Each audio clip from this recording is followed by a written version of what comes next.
Well, hello, everybody. Welcome to Cyber Salon. And today it's about digital sovereignty. So Cyber Salon is a think tank on digital futures, and we focus on monitoring and scrutinizing technology to make sure that it doesn't run us, but we run it. So thank you very much for spending the last night of lockdown with us. We have some fantastic people here today, and hopefully the discussion will be very lively.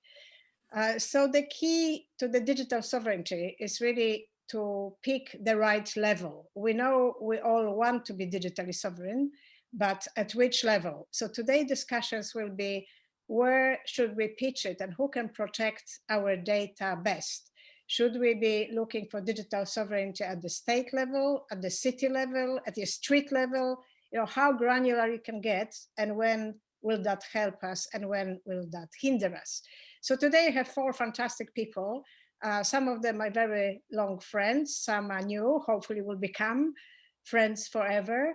We'll just do quick introductions. So we'll do a couple of minutes for each, and then we'll go to the main part. May I start from Derek? Derek, if you can introduce yourself.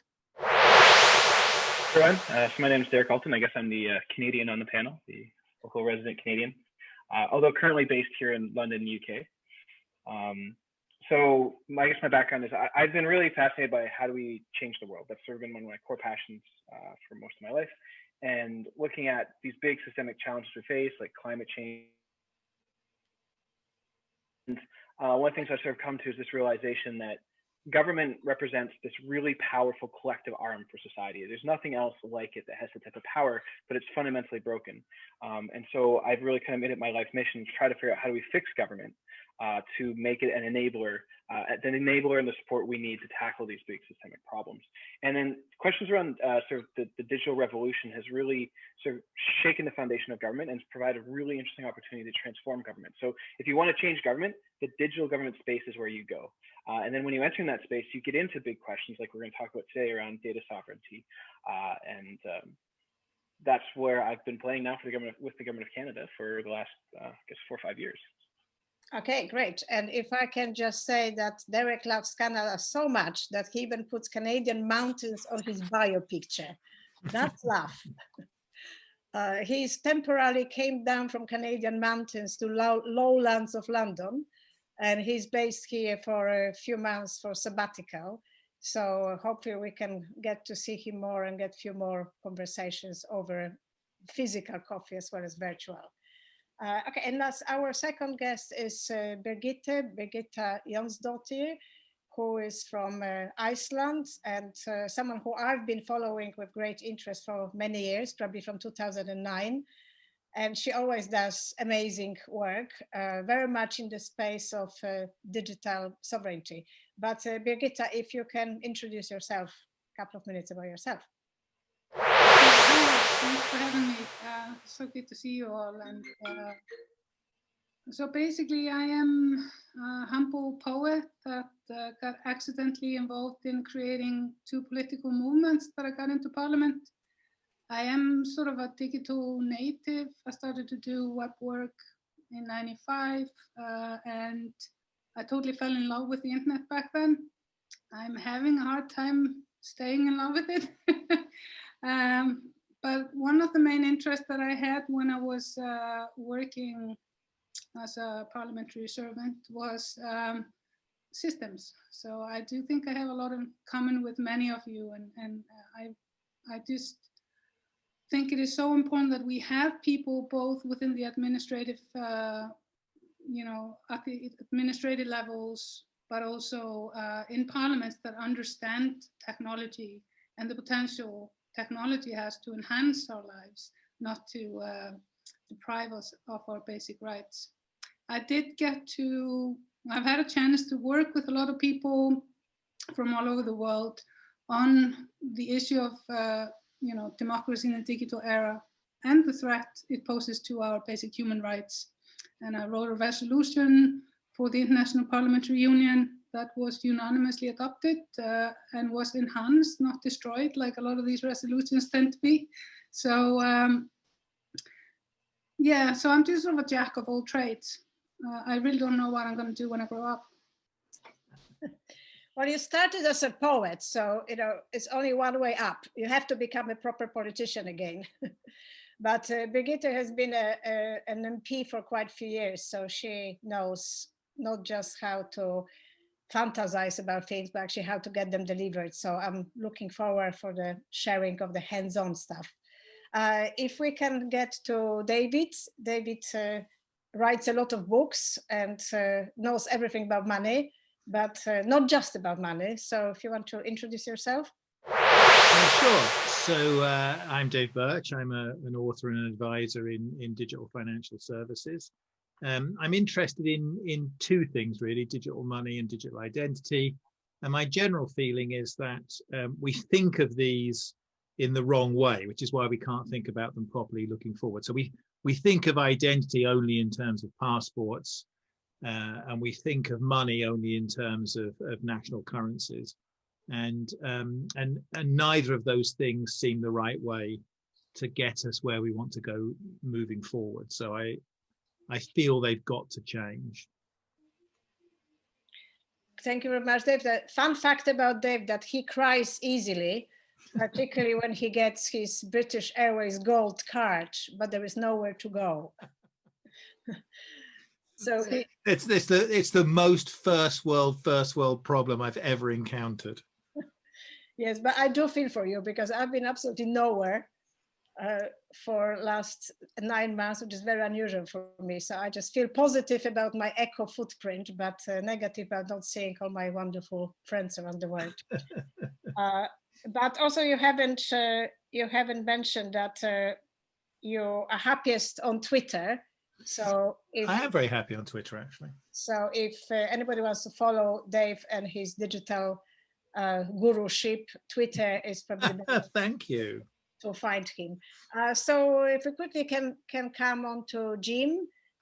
Jim is the man of many colors. His origins are somewhere in the Green Party. Then he migrated through a rainbow to other places, but for the last few years he's been on the open rights group barricades. We work on digital privacy, free expression, data protection issues, and we try to influence legislation. So we talk to parliamentarians. That doesn't always work. The internet is not always well understood, I think, by politicians, and it's become, I think, something of a sort of battering ram, on a range of issues at the moment. But we also try to work with the law where Parliament fails, and we try to base everything we do in human rights. So our starting point is, we have fundamental rights for expression, privacy, and we want to see those protected in a digital age. So when we try to intervene, we're always thinking about that. How do we protect free expression? How do we protect privacy? How do we maintain and enhance those rights? And of course, digital technology poses threats to those as well as enhances them. So in a way, it's about who wins, right? Who gets the power that comes from this technology? Who benefits from it? It's it can be governments, it can be corporations, it can be citizens, and it can, of course, be extremists and other things too. So we have to think about how all those things are balanced out, and how we try to make sure that rights are protected. I think from our point of view, probably one of the biggest problems here is that kind of difficulty of trying to address really valid concerns about things like behavior on the internet with some of those questions of fundamental rights, because it's very easy to sort of tackle and destroy some of those fundamental rights while trying to address particular problems, for instance, terrorism and so on, putting everyone under surveillance because of terrorist threats. That kind of thing is what we tend to see, and what we try to deal with, reasserting balance in that. Great. So Derek, so Jim will be talking more about a specific case, because obviously we are at the very junction of a lot of change. We have new US president, which might mean changes for the data relationship. US appears to have a number of different preferences. There's New York and California in one corner and everybody else in the other corner. But we also have big changes in China. China has signed up a trade deal with a lot of other Asian countries. They seem to have their own unique view on data ownership. So basically, their data is their data, and that's that.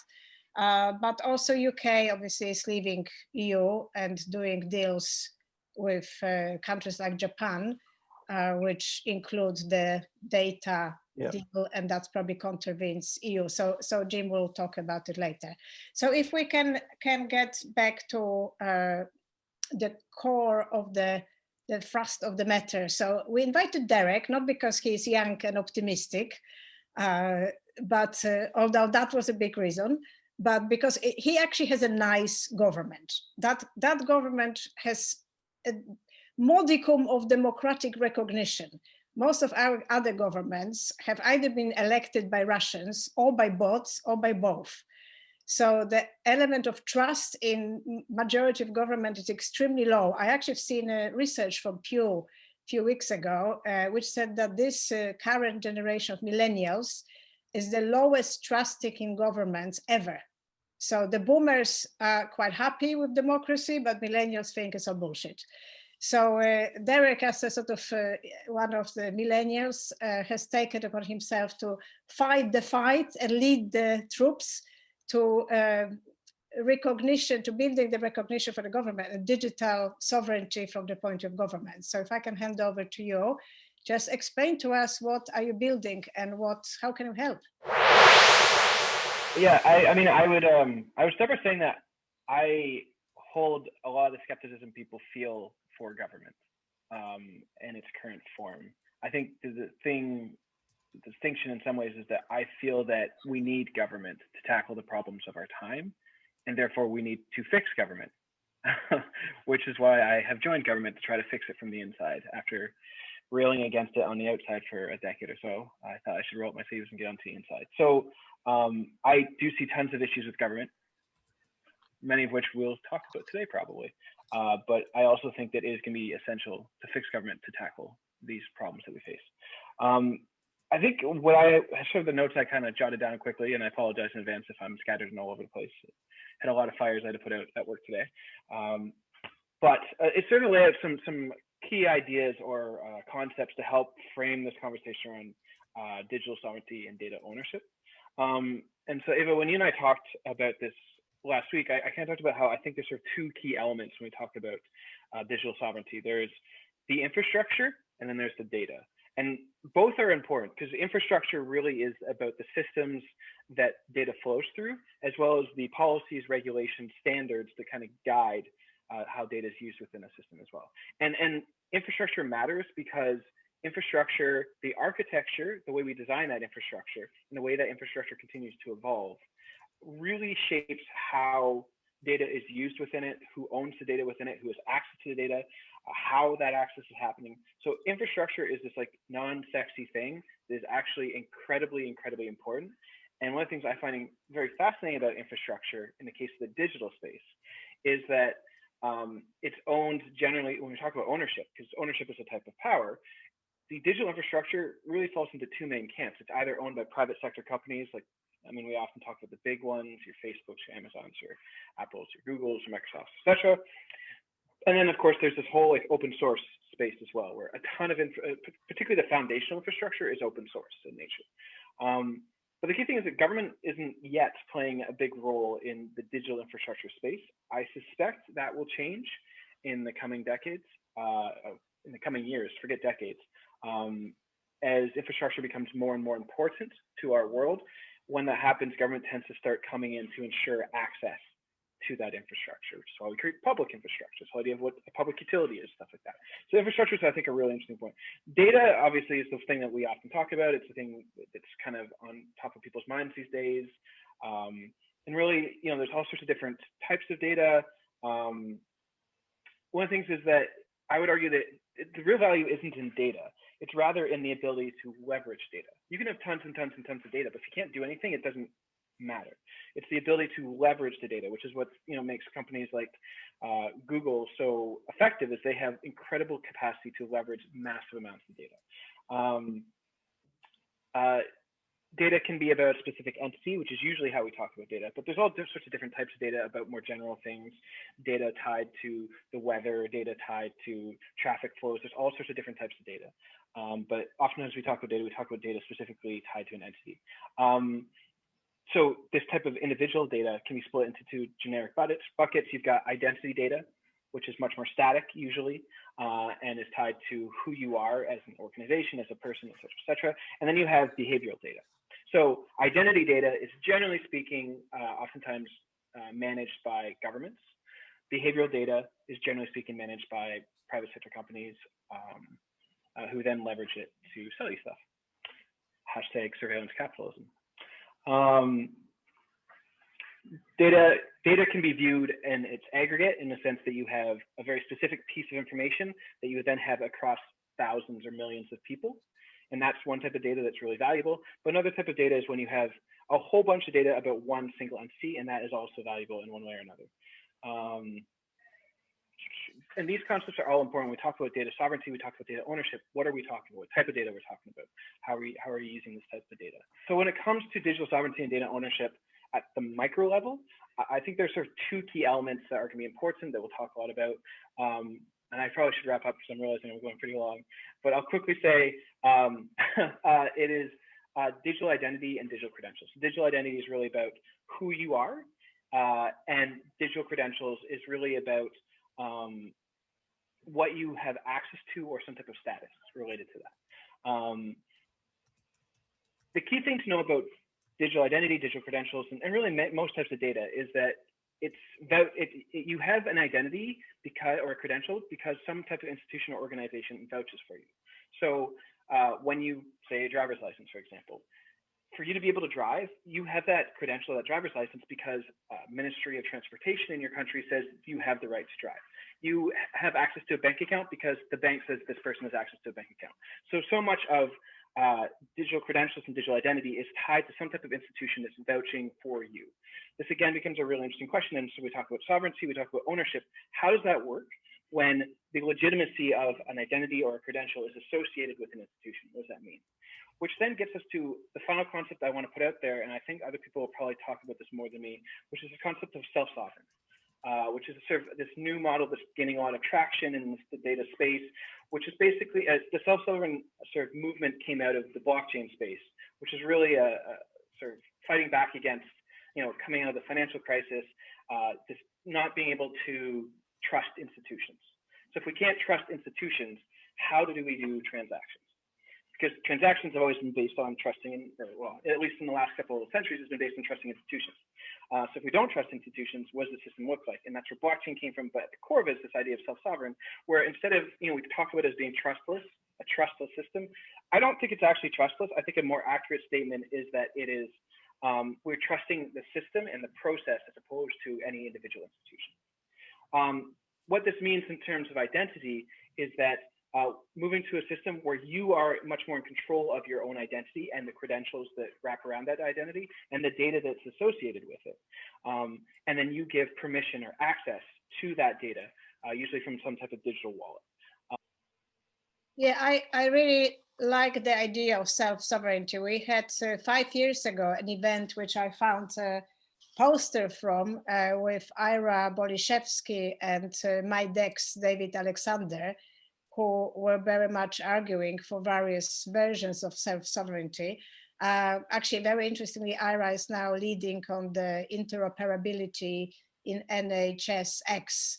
So in some way, I think she's taken that concept to health.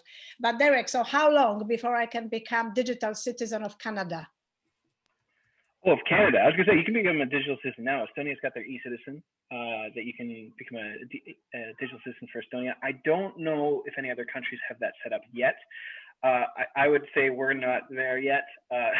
You might have to wait a bit before you become a digital citizen for Canada. I think an interesting question is, what about becoming a digital citizen of Facebook or a digital citizen of Amazon, or that I think is an interesting question. Anyways, that's a whole other kettle of fish to go down, but I'll stop. Yeah, we will get back to that. Can I just ask a quick poll question? So while we're all here, who is best in looking after my data? So who should look after my data? And the options are, I'm happy with Google, Facebook, or Apple to keep my data. I want my city to look after my data. I want the government to look after my data, or I'm happy with EU looking after my data via GDPR.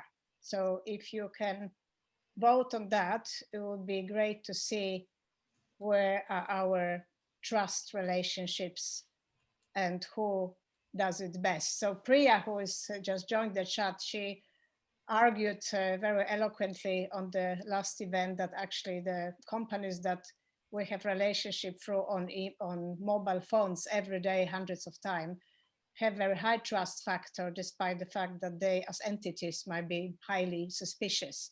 But trust comes from use and daily conveniences. So that's a dilemma that we have to struggle with, how to make government as good as Facebook, right? Let me just share it. Right, so there are some takers with Google and Facebook, but I think most of us will be happy with EU looking after our data via GDPR. So I will get back to that because EU is doing a few interesting things that might stop us in our tracks. But I'm glad to see that you relate to EU better than to Google or Facebook. And on that note, if I can move to Birgitta. Birgitta is from a country which I love very much, and it had its fair share of struggle and also its fair share of wins. It always reminds me a little bit about Switzerland because it's got that incredibly granular democracy that there's only 300,000 of you, but there is a party for every street. Something that we can't even dream about because we have 2 parties for 75 million. So could you share a little bit of your journey and your views on digital sovereignty, and is that achievable on the state level? Yeah, so there are, of course, a lot of myths about Iceland. I'm not going to get into them because there are just too many of them. But even if, so one of the things I think are really problematic when you have so many small parties, but you still have some big parties. So you have all these new people coming into a very, a very set system. And everyone is lacking the ability to be agile within the system that they just entered into. So I noticed when I first got into Parliament after the shock that I was there, that people, even it was like we had never had so many new people in the Parliament as in like 2009. Yet almost every one of them fell into place immediately. And that's why I started to look into the systems. What is wrong with the systems that we are supposed to be working within, even at such a place of power? Because if you look at parliaments, doesn't matter where in the world, and whatever you call them, Congress or Commons or whatnot, they're completely powerless because they just follow the line of the executive branch. And I really urge everyone who wants to understand how politics really work to watch Yes Minister like a very depressing documentary. It's not funny at all if you've been there. So what I'm saying is that even if it is important to get good people inside to try to change things from within, you have to go about it a little bit like Derek is doing. You will actually achieve more working within the executive systems to change things there than in Parliament. And it's very important that people realize this. We also have to recognize and understand that the biggest and sort of fiercest God in our life that touches everything we do is God and his disciples, the regulations. Because you never know when you are breaking God's law and how it's going to come down at you and destroy your life because you just don't know how it works. And then when you realize who writes the laws, I haven't seen proper studies on this, but if you think about even EU laws, it's very difficult to see who writes them. The regulations that we live by, even if you're like Iceland in the EEA, I have no clue, and it's impossible for me to track it. That's why I think one of the important things to change is trackability of laws and make all laws machine readable, and that you can see exactly who changed what. Because that's where we, the activists from outside or the NGOs, can actually pay special attention to. Because it is true that the devil is in the detail. It's very important because we spend so much time looking, you know, those of us that are trying to both hold governments and the corporate sector honest and to, you know, uphold human rights. We're spending so much time reading these ununderstandable, you know, massive books and libraries of laws. So that's one thing that we could focus on to begin with. When it comes to upgrading the systems so that they can actually talk together, you know, there are so many people now that have to ask for support from the state during COVID. And so many of them get stuck in a labyrinth of, you know, shut doors. They are not getting the support they need immediately because the systems are not designed to help us, but to belittle us. And so how do we, once we move these systems to talk together online, how do we take that inherent fault of sort of making the systems not work really well to actually give people the services that they are supposed to have, that we pay for with our taxes happily? So I think these are things that are important to have in mind once we start to look at changing the systems. Because if the systems are not working offline, they certainly are not going to work online. So yeah, and if you want to find more about me, there are bunch and bunch of stuff where I've been talking about these things online. I just do a little, you know, DuckDuckGo or something.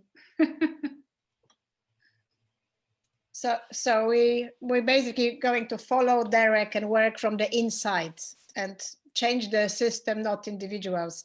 I think that's a very, very good point, because we've done quite a lot of work with House of Commons and actually together with Jim and Open Rights Group. And you can have a number of meetings, debates and sessions, but unless you get to the decision maker, it's a very long journey. And, you know, I always believe that you can get to them at the end, but sometimes something else happened, as in our case, we had very good development with Bill of Digital Rights, and we're just on the verge of getting into the bill when Brexit happened, and obviously, you know, everything has gone completely off the agenda. So I think, yes, so we have to learn to be more pragmatic and quicker as well.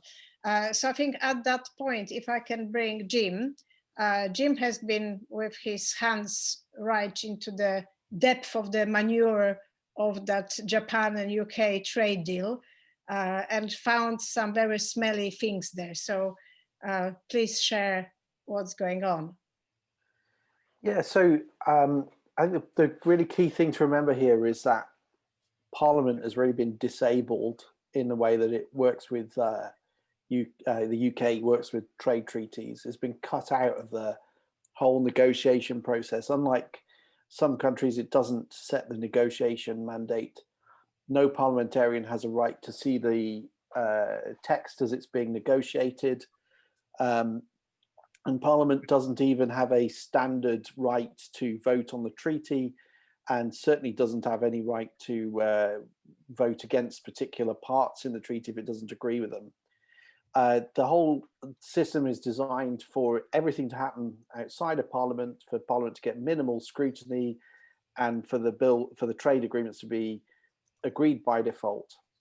And what that allows is essentially the government to push forward whatever it likes and attempt to launder policy decisions into these trade agreements. So ambitions that the government may have for certain sorts of legislative arrangements, it can sneak into these trade agreements, and you then see that they have consequences later on. And in the Japan agreement, the government has been very keen to explain to everybody that it's had great success extending the clauses on digital trade. And in particular is very proud of the idea of promoting data flows across borders, which it thinks will liberalize digital trade. And unfortunately, we have no analysis of the impact of these clauses enabling data flows. So the government hasn't explained what the consequences are, other than it will improve the flow of data. It's also claiming that data protection will be perfectly fine, even though this data flows more freely. And even though the clauses on data flows actually constrain what government is allowed to do around privacy and public objectives if it wishes to constrain the flow of data. Where that leaves the UK is in a position where it's signing clauses in the Japan-UK agreement, which are going to also be replicated in other agreements, such as the already exist in the comprehensive progressive trans-Pacific partnership. These clauses are the same. It's placing itself in a essentially legal jeopardy. We don't know how bad that legal jeopardy is. The legal jeopardy is that as it signs these clauses, placing limits on how far data protection can protect data flows across borders, that sometime the US or another liberal market, if you like, a neoliberal market minded state might challenge the UK's ability to set those standards, which we do in what we call adequacy agreements. So rather than the UK saying this country has sufficient data protection, it's okay to transfer data there, that could be challenged as excessively restrictive by, say, the US, and essentially be used to bring down the whole of the international system of adequacy. Because if it doesn't work for Britain, it also doesn't work for Canada, it also doesn't work for New Zealand or Japan, and we all then have to accept much more lightly regulated data flows. That's the threat. The question is, how real is that threat? The government has deliberately, in my view, not set out the legal arguments for and against this. It hasn't started that discussion. We know that academics are very worried about these clauses. We also know the European Union is very worried about these clauses. It's refused to place those sorts of restrictions into agreements it signs. So we've got, on the one hand, Europe being cautious and saying we're not signing these things because we are worried about the effect on data protection and the European system of high standards over time. We have the UK saying, look, it doesn't matter, nothing to see here, there's no problem whatsoever. And then we probably have people in the US thinking, brilliant, we get the UK to sign up to this, and sometime we bring the whole thing crashing down. That's really what's going on, I think. We have to see where that is, but the really destructive thing is that Parliament is not being told, it isn't getting the information, doesn't have the powers to get the information. That's very, very troubling. There are plenty of other bad things in this agreement, very dangerous things. I'll mention a couple. One is a restriction on the availability of source code and access to algorithms. The UK is not allowed to legislate for those things as a sort of general matter. It can look at source code because of a court or a regulator needs to do it. It can't have a legislative requirement for open code or for open algorithms. And since some things already operate on that principle, right? Things like cybersecurity, right? Encryption and so on. They already operate on the idea of openness. So restricting it for trade reasons seems pretty dumb. And similarly, when you start thinking about how we interrogate things like algorithms, how we understand how these things work over time, the idea that government is not allowed to push for their openness and for interrogating them and so on seems really, really dangerous. And also, to a certain extent, it's creating a intellectual property right through the back door over recipes. I mean, that's kind of what it's doing, and that again just seems very, very wrong. The other one I'll just mention is right to repair. There are clauses in the trade agreement which promote the use of technical protection mechanisms, which you'll all know and love on your DVDs, which you're not allowed to copy because they have technology to stop you copying. So you're not allowed, you're not able to back them up without breaking the DRM, which is technically at least against the law, even if it is quite possible these days. Those technologies are also include, they're built into your iPhone and things like that, and they're often used to prevent you reflashing devices and replacing the software. And so by promoting the idea of these being legally protected and and stopping people from being able to get around those TPMs without breaking the law and put themselves in legal jeopardy, potentially we undermine the right to repair. Now that it may be that is a concern which we don't have to worry about, because maybe there are ways to argue that the protections are adequate if they allow circumvention in certain circumstances. But again, there's just no legal analysis from the government. And I just conclude by saying that this is a treaty where there's an impact assessment which explains the amount of money that may or may not come in from this trade agreement. That's how it pitches its impact assessment, but it's a legal document. The impact is on our laws. So an impact assessment which contains no indication of how our laws are shaped is not an impact assessment. It is essentially whitewash. And that's what our Parliament is having to put up with. That's where they are. We are watching policy laundering and explanations being whitewashed, where we actually need a really serious debate about the implications of these kinds of trade policy. So can I ask you a question? So how would you see the civic society responding to this here and now, considering time is pressing? Well, I think, the honest truth is that on the UK-Japan agreement, we are not going to get movement in the next 4 or 5 days. What we do need is for parliamentarians to start thinking very, very hard about these trade arrangements and these policies. It's possible, what is entered into in these agreements can be, entered out, as we found with Brexit. It's also possible for Parliament in the future to say, well, we won't sign these clauses. These clauses we're not accepting. Parliament needs to learn how to use its muscles and how to scrutinise, and it has to understand these things. Brexit has given it that job. It's a difficult job, and it's a really fundamentally important job. So it simply has to learn. So I think what civil society needs to do is to sort of push parliamentarians. Parliamentarians have to learn how to do this job. And we also have to start thinking a little bit beyond the immediate. We have to think about those threats in the long term. These are going to be, these sorts of clauses on data flows and so on, they're in many, many trade agreements. So we have to sharpen up and understand that affects our futures over time. And the fact that it looks detailed and difficult, too bad. we simply have to learn, because this is our democracy being essentially curtailed and constrained by multinational arrangements written in the interests of corporations. Then they're not going to be in our interests. We have to pay attention and make sure that we stop them, not just in digital, but across the field. Right. It's an incredibly difficult problem, but I think I'm hearing your guidance. We basically have to start reading FIG documents. I mean, we've been reading them recently, but probably a bit late.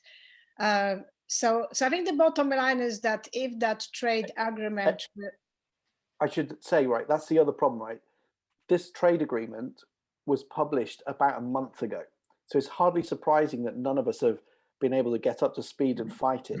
But that's the government's trick, right? And Parliament, again, has to get wise to this. These agreements are negotiated in secret. They are published late. And then Parliament is given a fait accompli decision. you reject this and you bring down the whole of the trade arrangements with Japan.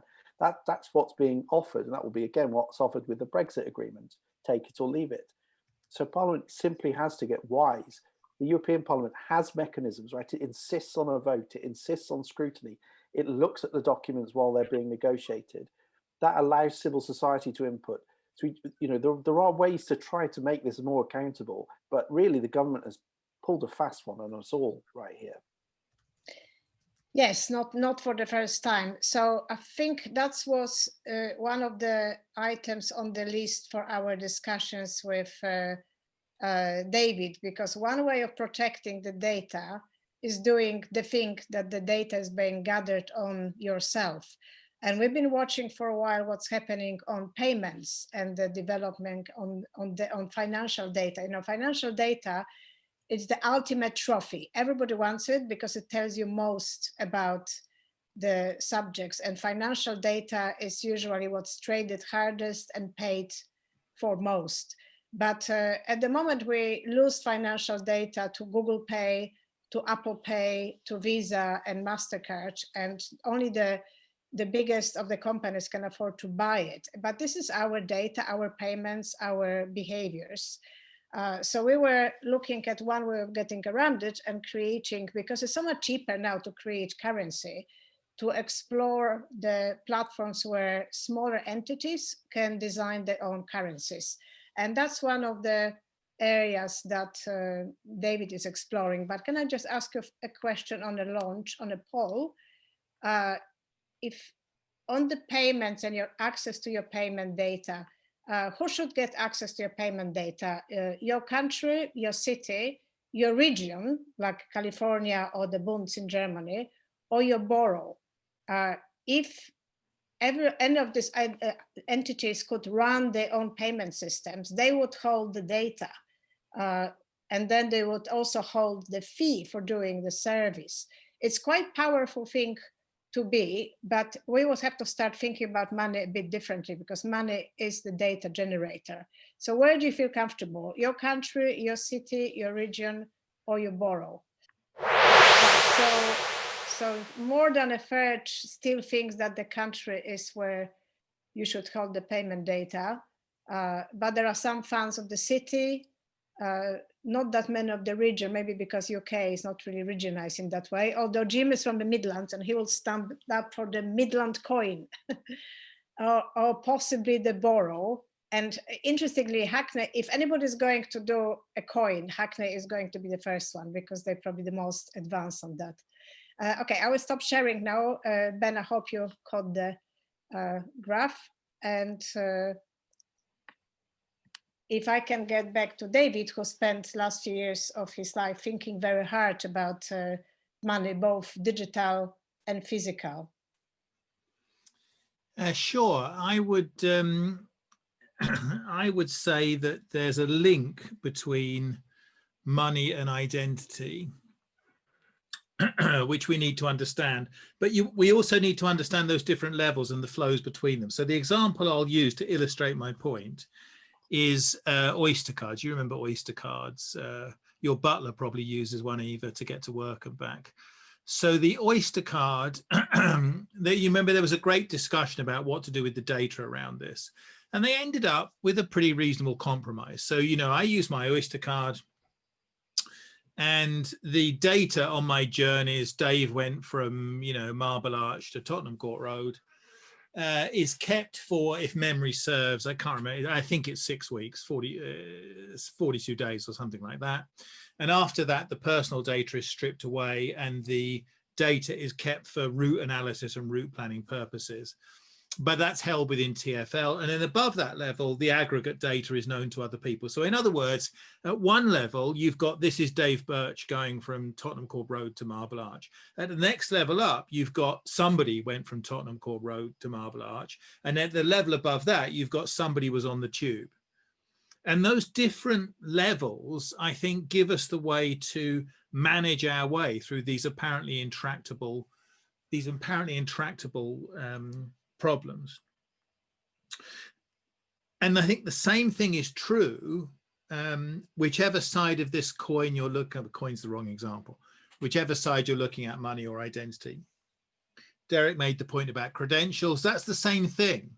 There's a world of difference between knowing that it's Dave Birch who's driving this car and knowing that it's someone who's allowed to drive a car who's driving this car, and so on. And if you grow up in this world of modern digital culture and cryptography and all this kind of thing, these things are actually pretty trivial problem. It's a cryptographically trivial problem to present an unforgeable credential without presenting any. I mean, we don't want to get into sort of blinding and zero knowledge proofs and homomorphic encryption and all this sort of thing, but basically it's not a problem, right? The problem is if you grow up in a world of thinking about index cards and £5 notes, then you frame everything in terms of those problems, and you don't frame it at a different level. So my first point is understanding those different levels and the different. We're labeling everything as identity, but there's different things at different levels. The second thing is, because we live in a society, we have to have a smash the glass option. And what I mean by that is the fire alarm. Like when something goes wrong, you've got to be able to smash the glass, right? So with the Oyster card data, if somebody gets murdered on a tube platform, sorry, Brigitte, but this happens all the time in London. I'm just picking a local example. If somebody gets murdered at the tube station, then it's pretty reasonable that society should expect the police to go and find out everybody who was at the tube station. So there has to be the kind of smash the glass. But the question is that, like, at which level should that be controlled? That's what that question of governance turns into. So in other words, if I'm walking around with my credential that says I'm over 18 and I use it to get into a bar, who should be able to uncover? Who should be able to unwrap that? Should it be the government? Should it be a foreign government? Should it be anybody? Should it be people, in receipt of a court order or whatever? So there has to be the smash the glass there.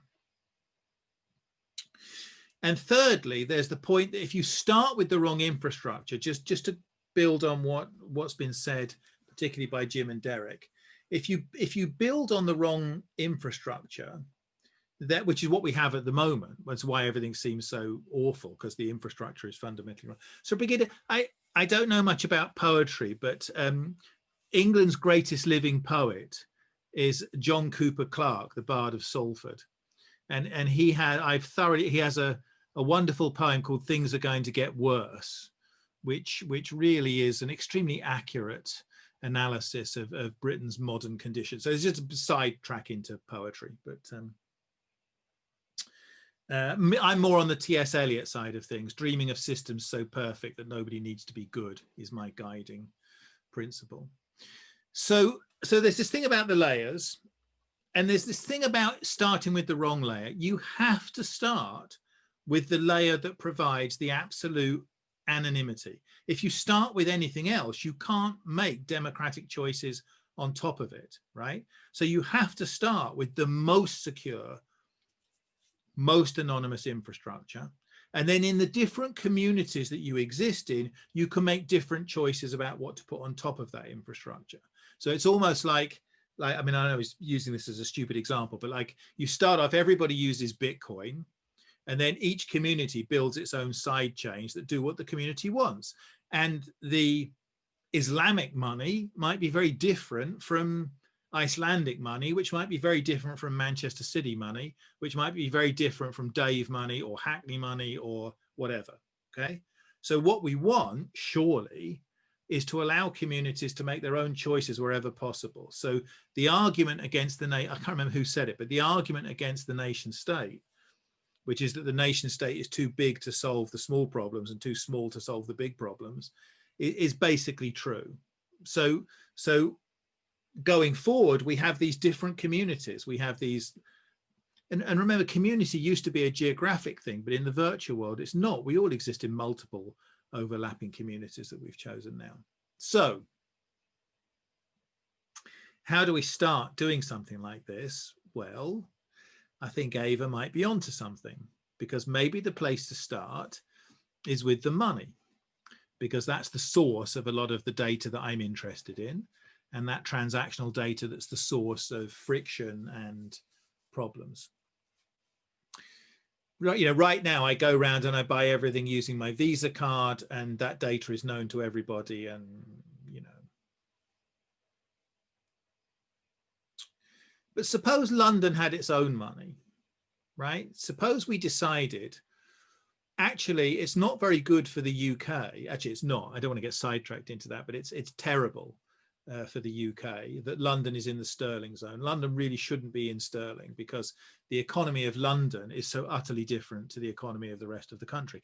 Every argument that's made against the euro, you can't have a euro because the economy of Greece is not the same as the economy of Germany, is true inside the UK. The economy of London is not the economy of Middlesbrough. It doesn't make any sense to have the same money, the same interest rates used throughout these different economic zones. So suppose London had its own money. So just like with the Oyster card, right?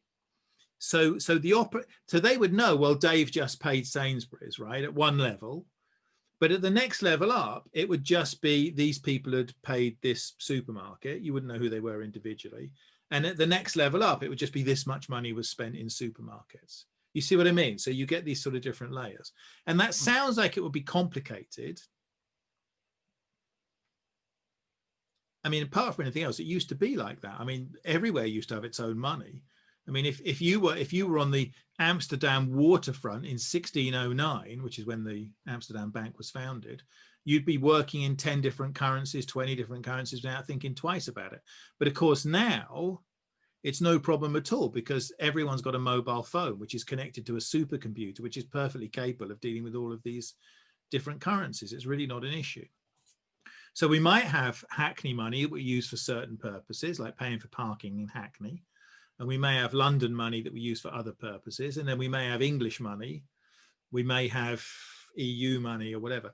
I actually tend to think that the technology is rather decentralizing. So the sort of Star Wars vision of a galactic credit just can't be right. I mean, how would you set you can't set the interest rate between London and Middlesbrough. How you'd set an interest rate between Earth and Alpha Centauri, I completely don't understand. So I don't buy any of that sort of stuff.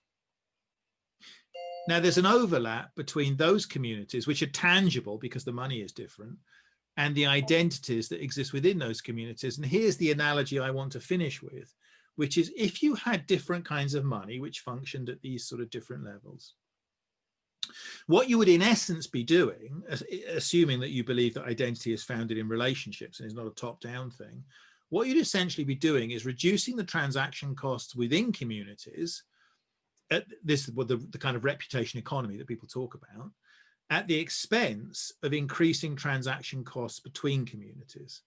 In other words, if somebody from outside that community wants to know something, it either involves the law and court orders and smashing the glass or whatever else. But the point is the costs go up. So we use economics as a way of managing the money and identity at a more community-based level, with the goal of reducing the transaction costs within communities. And I think if we think about things in that fundamentally different way, I think we can then allow people to, people will then join the different communities that reflect their own sort of values. Eva, stop looking at me like I'm crazy. Manchester money makes complete sense. Why is Manchester using the same money as London? That's crazy. Yeah, I started thinking about it a few years ago, and I noticed that all our online shopping is now being paid for with Amazon Pay, Shopify Pay, Apple Pay, Google Pay, and we never see any of this. The payment, the money that's made on the clearance, the gateways, they keep the money. And actually, Derek, some of it gets siphoned away to Canada. So when I buy, a pair of knickers for my daughter, the payment clearance money goes to Shopify to Ontario. So good for you, not so good for us. So if we ever want to get back some kind of accountability and digital sovereignty of our digital data, as well as financial data and the payment, the fee that people are making of us, it has got to go to the street level and Reykjavik level and Hackney level, because that's we can monitor. You know, the way it's gone at the moment is so fucking huge that nobody knows what's going on, or the ones who do like it that way. So that's why I'm kind of thinking that we probably should start shaking things up and looking at small is beautiful again, because the big is easy and as Priya would say convenient, but you know, pretty damn ugly, because we just don't get the tax back where. Well, Eva, the technology, so you know, small is beautiful sort of didn't work because you needed scale for efficiency. But the decentralizing nature of the technologies we have now has changed all of that. So you don't, you know, in order to run your system, you don't need a big central database. It's no longer cheaper to have one big database running everything. You know, the technology has given us these decentralizing possibilities. So you know, small is beautiful isn't just a mantra. I think it's a principle for organizing some of these things. You know, then you would only have things which really belong at the nation state level being done at the nation state level, which is almost nothing really. Yeah, can I bring some questions from the audience at this point? So Well is asking, is there any kind of non-peer review? So people laws are intended to serve. So I guess it's a question for Jim. Is there any kind of non-peer review if we wanted to get involved in the laws? You get to review the text of trade agreements if you are, you know, a mega corporation or corporate lobbyist. So if you want to look at trade agreements, yeah, get yourself a corporate lobby job in, you know, some particularly large industry, and then you're allowed to see the trade agreements. I mean, we've got to push MPs to get the rights that they need. So when I was talking before, there were a few people saying, you know, why is civil society important? A few other things like that, and you know, are they really democratic? Those sorts of questions. The question here is fundamentally one of transparency and having a public debate about what is being proposed and what the threats might be. So there have to be mechanisms for the relatively secretive, you know, these secretive processes for that information to get out. The most likely actors, it seems to be, to help in that process and to deliver that transparency are parliamentarians and in the field experts who are not directly allied to industry. So that's why I would push for those. And that's the kind of arrangements for that the European Parliament has tried to put in place for itself. You know, if you're an MEP, you can look at the Brexit text that's being debated. If you're a British MP, you can't. That's a really strange situation, but that applies to all of these agreements. Then also in Europe, there will be organizations like BEUC for consumers and others who are able to look at these texts and can then kind of report in general terms about some of the problems that are emerging, even if they can't talk about the precise language. Okay, thank you very much, Green. There is also a question about. Can I add to this? Just a really quick tip, Sure. Because we've had massive campaigns to stop certain really damaging clauses in international trade agreements. And so I think that the best step, if you want to do something about this, specifically in the UK, and if it has like international implications, if it is agreed on, is to pull out the stuff that's, you know, the stuff that people rally around and get digital rights organizations, you know, the big ones in, you know, in Europe and, you know, elsewhere, to go on a campaign to pressure the parliamentarians. But in the end, you have to realize that the parliamentarians, they're bipartisan, so the majority of parliament is massive. So it is highly unlikely that you're going to get them to finally wake up and do something about a Japanese trade agreement. So, but it is obviously something that people need to be informed about. The trade agreements in general are going to be problematic. So you might use this as a step up to stop all the other horrible ones. Yeah, that's exactly right. Yeah, that's a very good point. So I'm just going to bring Priya because she's asked a question on the Q&A, so you can ask it yourself. It was the community question. Sorry, I have been spamming the chat channel. I just saw so many old friends out there, made me really happy. So thank you, Eva. And great to see David and listen from Bridget and Derek. Your points on IP was super interesting. And Jim, the last point you made, I mean, what is great about the conversation Cyber Salon does it all, you know, after having a brain dead day, you just end up all the questions in your head, almost feels like therapy. But one of the big questions I've had recently is about community, because after seeing what happened in the US elections, what's happening over here, I see more and more tribes and cults. I'm still not seeing community, because community for me, at least as a designer who believes in universal design, you actively try and you see people's differences, but you also find commonalities and you try to figure out, even though there are different differences, how do you come through some kind of, you know, thing that actually brings a lot of different people together. So I'm very curious what the panel here thinks about what is a community these days, because a lot of the assumptions here is that there is still community feeling and community out there. And I'm curious what your thoughts are as a panel around community. Maybe we start from Derek, because he's a community man. Yeah, so, oh boy. So what I guess probably no one else here would know is that I actually did have spent a lot of time studying community before entering the government. That does not make answering this question any easier. I mean, I think community is just as active now as it has ever been. It really depends on, like, when I say community, there's sort of two different types of communities I was looking at. There's sort of broad networks, which is about loose ties across, you know, loose ties, loose relationships, and much broader. So your Facebook friends, your Facebook communities, social networks is a great example. You see these loose ties in place. And then deep community, which is much more of these deep relationships that you have with a smaller group of people. And social media, this is, I guess, 10 years ago, social media was really doing a lot to help create these broad, loose networks. But in the process, we were losing the depth of a lot of our relationships. But I think in some ways, what we're seeing is almost a reaction to that, and people are craving a depth of a relationship again. And so you have these communities that are going deeper and deeper with each other. But in the process of doing that, they're becoming more homogenous, and they're actually becoming disconnected from these broad networks. And so it's become this really weird sort of siloing of relationships that happens. It's still community. There are different types of community. It's a very deep, uniform community, which we are drawn to that type of community when we're scared and we're uncomfortable because we feel safe. We're safe when we're surrounded by people who are like us. To be surrounded by people who are different than us is scary. We're constantly, our values, our identities are constantly being challenged by the diversity.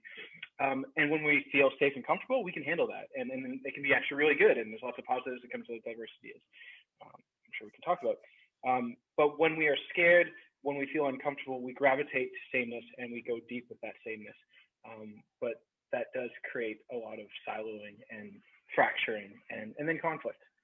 So I don't know, that doesn't really answer your question at all, but. Well, can I move that question to Dave? Because, you know, I've read recently a lot of work that Douglas Rushkoff was putting out about the early mutual societies in America, particularly in the newly liberated slave communities. I mean, they were very much communities in the value and the way of living, and then they moved it to money, and it worked for them until it was crushed. But what is your view about community and money? You know, who we can trust with our money, and how is that a community or is just a common interest? Well, I think, you know, money has a sort of practical impact on communities in terms of the transaction costs within communities, but it also has a symbolic value, doesn't it? I mean, that's one of the reasons why the EU is so precious about the euro, is because of its symbolic value.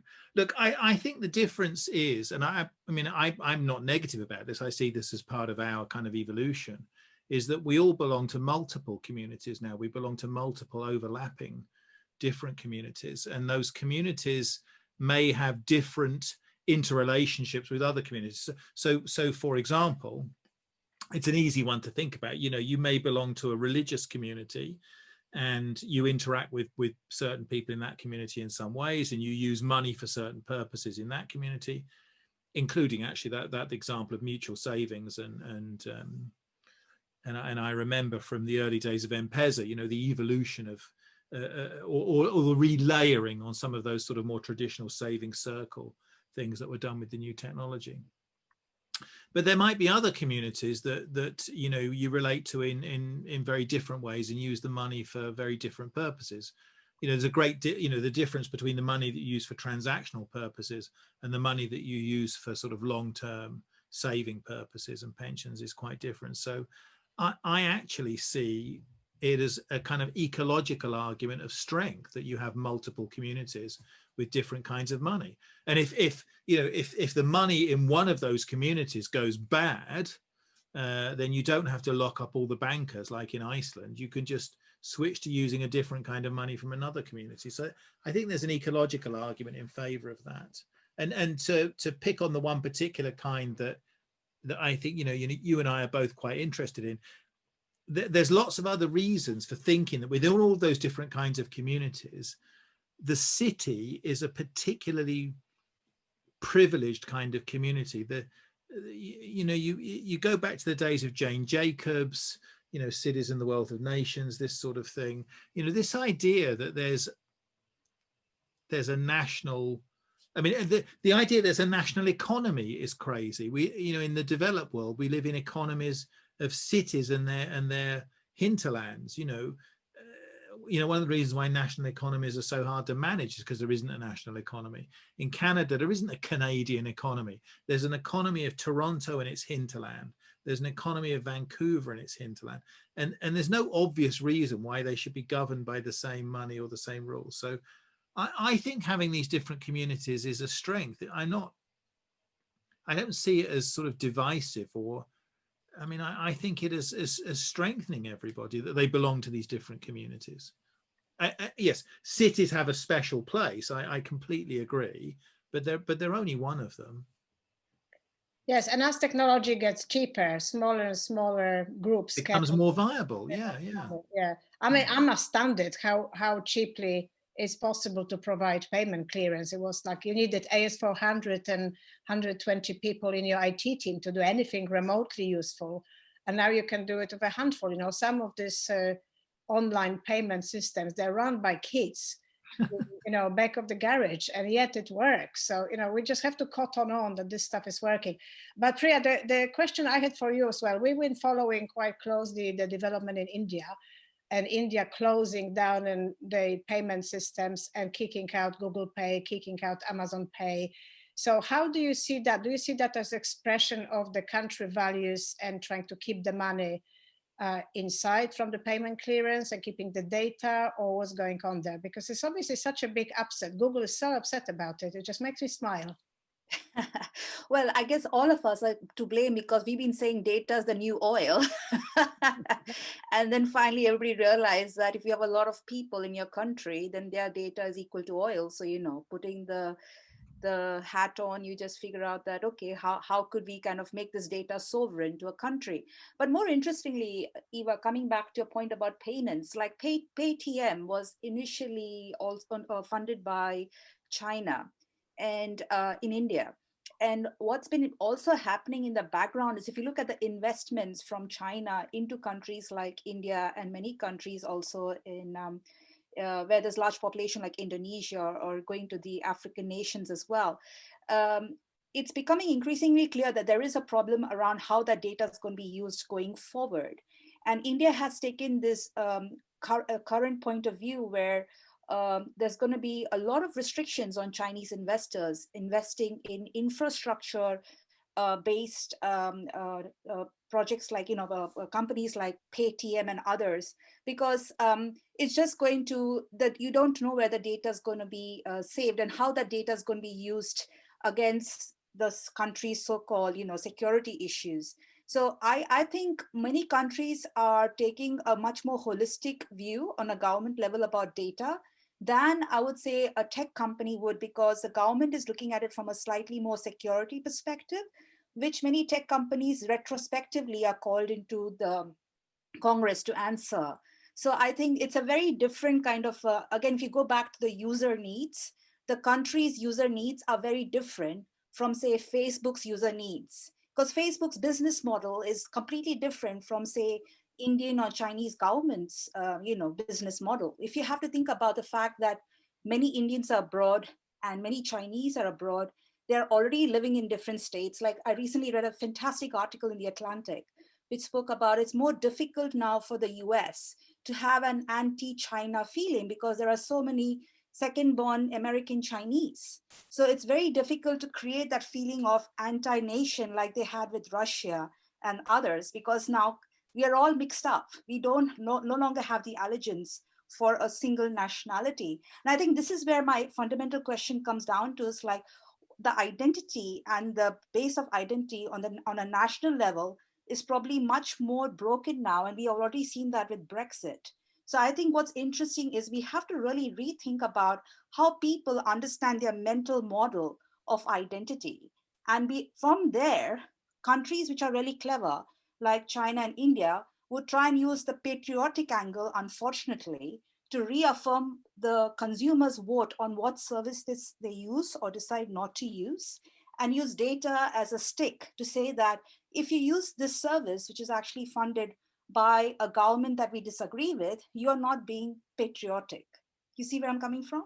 So it becomes very interesting how suddenly data is not just your personal choice. It's also about whether you feel like you are a proper citizen and you're putting your country's best interests in place. Yes, I even said yesterday a comment from Ethiopian government who was giving people a hard time. The Ethiopian diaspora was being smacked around the head that they're using TransferWise and Revolut and various alternatives. But the argument was just bizarre. The argument was, oh, please change with us, with the governmental exchange rates. Yes, they are very expensive, but we do good things with this money. And you know, the Ethiopian government hasn't done good thing for a very long time.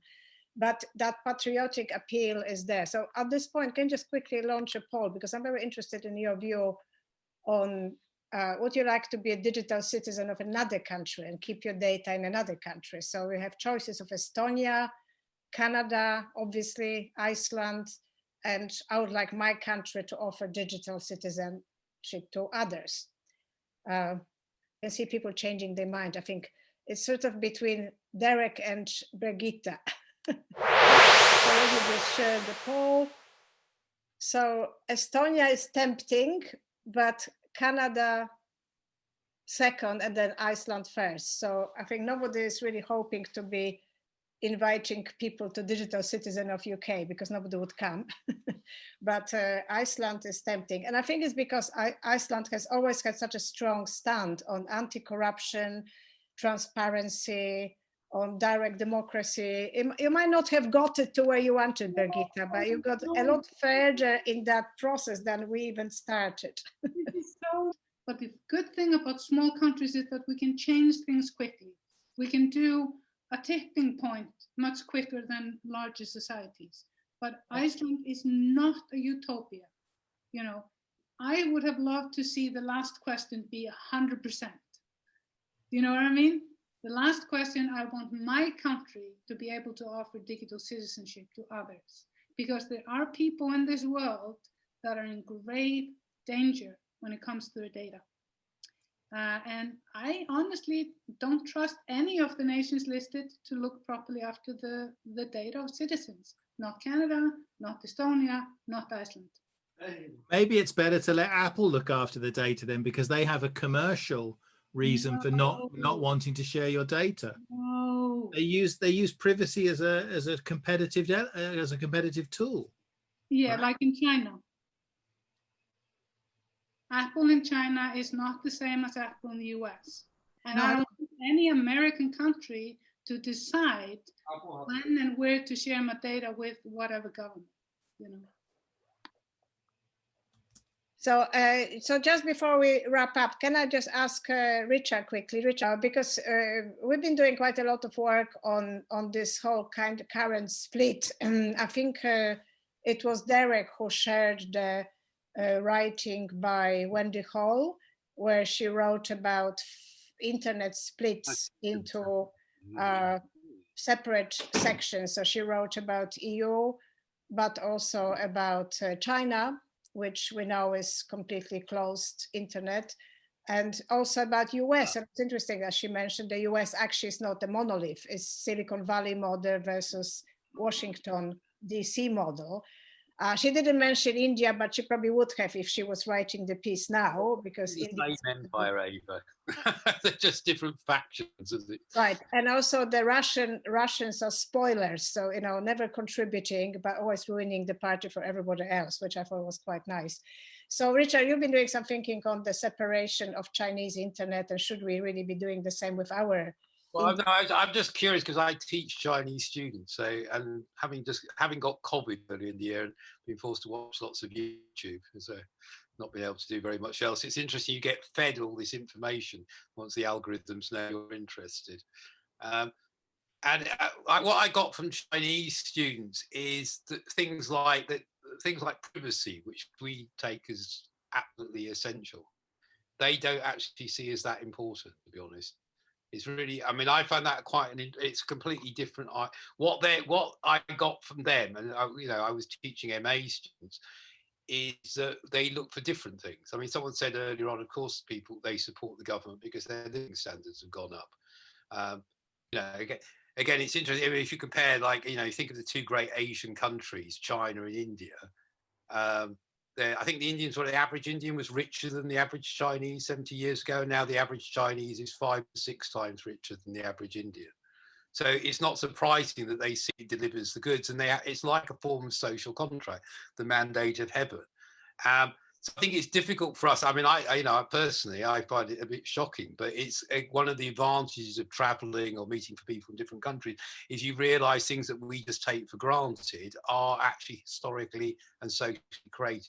And it's because we live in this, we've lived in hundreds of years of liberal societies where privacy, what we consider to be privacy, goes through having private property and money, whereas for them it's like a transitional stage between escaping from rural poverty to some future high-tech utopia. And so they're taking a different view of it. And so I think it's a useful corrective to us, even though personally we should think, I mean, when we did the Digital Democracy Manifesto, it was interesting. We proposed this digital citizen passport, which was based on Mindex. And the thing that we got monstered by the Tory media was this proposal, which actually I thought was completely uncontroversial. But it was only later, it took us about a day to realise it, because it would stop cookies. It would stop the media, when people log on to these media websites, tracking them for advertising purposes. They track us for advertising. But can I just bring one more person? So Justin, you asked a very good question on Q&A. So do you want to ask that question to David? Yeah, it's I mean, it's very interesting what you're saying, David, but the sort of the movement of currency and the ability to transact, a lot of currency started in the sort of private world.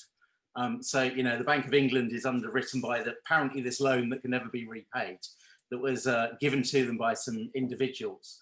But money is not only identity, money is the way that services, particularly national-based services, are funded.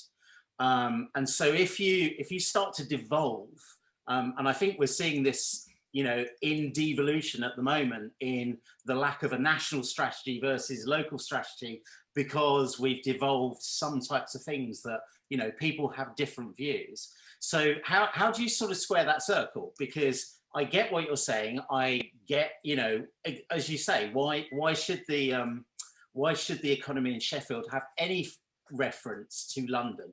Because they're very, very different places. And therefore, being able to do your own thing up there certainly brings a lot of benefits. No, I understand what you say. There's two answers to this: the long term and short term. The thing about Sheffield, and actually, I can't resist doing this because Birgitte's here. But many years ago, I ran a thing called the Digital Money Forum, and one of my speakers was a wonderful chap called Sir Richard Boddy, MP. He's sadly no longer with us. He was a strident anti-European, but very thoughtful guy. He was an MP for Lincolnshire, and he was talking about the relative efficiency of floating exchange rates versus government transfer payments. So for example, so he would say, at the moment, you collect tax in London and then you redistribute it to Sheffield, but that's very inefficient because it's the government doing it and they spend it on the wrong things and blah, blah, blah. If Sheffield money was worth less than London money, then the market would redistribute it because people in London would buy more things from people in Sheffield. And that's the fundamental argument, which I have to say I'm quite sympathetic to. He used the example of Iceland and said, it said, look, you know, Iceland has fewer people than Manchester and Iceland has its own currency. And it's just a lump of rock out in the sea somewhere. Completely unaware that there were two speakers from the Central Bank of Iceland in the audience at the time. But anyway, the longer term argument, if you think I'm not insane enough already by saying that London should have its own money. And by the way, to answer your question, all that would have to happen would be for London to pass an ordinance that says all property taxes in London have to be paid in London money. That's all they would need to do. End of story. Then London money would become worthwhile.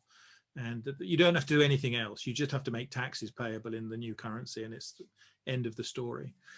But in the long run, I'm not even sure I think the future is even more radical than that, actually, because money is an intermediary. And in a fully networked economy where so the argument there says in our Neolithic past, we didn't have money because you could remember all of the mutual cross obligations within the community. Like we can remember that I need to mow your grass because you fixed my roof. I can remember that I need to give Brigida some milk because she gave me some, whatever it is they grow in Iceland, other than cod, sheep. A nice jumper, which is what I remember seeing when I was in Iceland last time. But you could remember all of those. And then when society scaled so that you couldn't remember them, then you needed these intermediaries like money. But actually, in the society we're heading towards, where you have social networks and supercomputers, those memories are essentially externalized. The mutual cross obligations are credentialized and tokenized and instantiated externally. So actually, you don't really need money as the intermediary anymore, because although it sounds stupid that, like, if I owe you some money, I sit down and say to you, actually, I haven't got any money, but I've got some paint. And you're like, oh, well, I don't need any paint. Oh, but actually, I know the bus company needs some paint and I need a ticket to ride on the bus. So, like, that's insane for us to think about doing that. But for supercomputers to do that in a nanosecond is nothing. Those cross obligations could be resolved through very complex chains, essentially instantaneously. So if you want a really radical view of the future, I would say that these more localized forms of money are just a stepping stone on the way back to our Neolithic roots.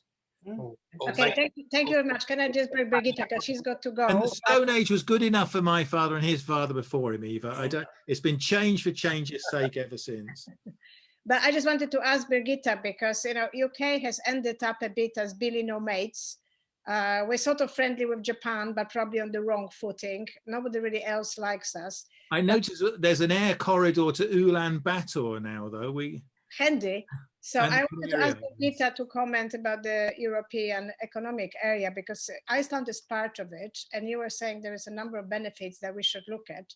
But we're not even in that, are we? But we could be looking at it. So what do you think about it? Yeah, I mean, I think that it has, even if the EEA has changed a lot since it was, first enacted a while ago, I think it is a great sort of alternative to being in a trade agreement with the European Union instead of going the whole way and joining the Union, and particularly for the UK, since, I mean, if you think about it, it's very undemocratic when decisions are made on 50-50. So you have like 50% of the people in the UK that wants to still, be part of the European family, and then 50% that want to be independent. And so I think that I think it would be very useful And I'm really surprised why there hasn't been more discussion about it. For example, Norway they have a really good lobbying sort of like work being done in Brussels to make sure that the interests of Norway are being met in legislation that would be taken into the EEA agreement. But you can also veto. You can say no. I managed to stop the data retention laws twice when I was in the parliament. So it's much better than just doing like a one big lump sum of trade agreement with Japan that is completely non-transparent, and you get threats that it's going to fall apart if you don't have everything in it. So can I just ask the speakers, Jim, David, Birgitta, to say a couple of words about the future of digital sovereignty? But Jim, you wanted to comment, so go ahead. Yeah, I was just going to say, I think the reason that it hasn't been considered is just because we've got people who are deeply hostile to Europe in charge, and they're not going to contemplate anything except the absolute minimum. So I think conversations about what kind of relationship we have with Europe are just going to have to wait a few years, to be honest, and until there's a bit of a realignment and perhaps people have a chance to think about what relationship with Europe is actually appropriate, as opposed to the whole thing being driven essentially ideologically at this point. Yeah, that's a good point. David, what do you think? I think that we need a more technologically informed version of the future. I kind of agree with Derek, which is it depends on the infrastructure. Right now, we have no digital identity infrastructure. We have no digital money infrastructure. Actually, Brexit might well be the trigger, whatever we think about it, it might well be the trigger to actually do something forward-looking for a change. And instead of building that train to Manchester, for example, we could have a digital identity infrastructure which implements some fundamentally different values, that implements, you know, certain kinds of privacy and pseudonymity, which are very different from what's provided by either the EU or China or India or anywhere else. So I just think that we have some new technology available to us now, and we really should use it. Yes, and Birgitta, what do you think? Oh, and a much bigger role for poets in Parliament, of course, as well. I mean, it's bad enough not having any scientists, but we don't have any poets either. We're doomed. Yeah, I mean, we should just have sortition, strengthen parliaments, get rid of these sort of elected parliamentarians and just randomly select them through sortition, like jury duty would be much better. Anyway, so what I think about, you know, good governance in digital era and sovereignty, that, you know, there are lots of countries and cities that have been doing excellent work. You know, obviously Estonia has been doing some good work, but we're also, you know, look at Taiwan and their digital minister, you know, she's been doing amazing work. And I think Finland is also someone to look at, also when it comes to dealing with fake news and, you know, digital literacy, you know, and so forth. So my vision of the future is that we learn to work together and build on the knowledge that's already been applied really well in other countries. And so, for example, in Iceland, everyone was really afraid of the taxman. Like, filling out your taxes was just the most terrifying thing you would ever do in your life. Now it's completely digitized. And we've been doing it for a decade at least, or 2 decades. And almost everyone does it. And it pulls out all the necessary information. You don't have to worry about it anymore. And I think it's a pretty neat sort of way of have the most feared institutions do the most accommodating and easy transition work for you, and then people are not so much afraid of the future. Another thing to look at, which I think would be very beneficial, is to look at an amazing thing that the Finnish parliament did, which is a cross-party permanent committee called the Committee for the Future, where they work long-term in collaboration with the citizens on digital aspects of democracy and how to move forward as a sort of a country.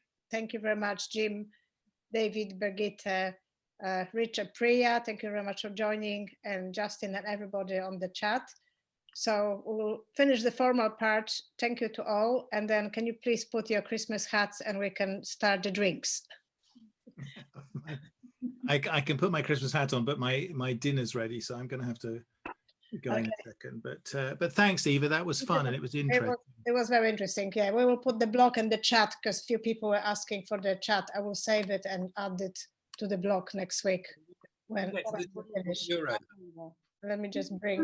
Good to see you all. Good to see you, Richard. Take care. And Priya, I mean. Great. Great to see you.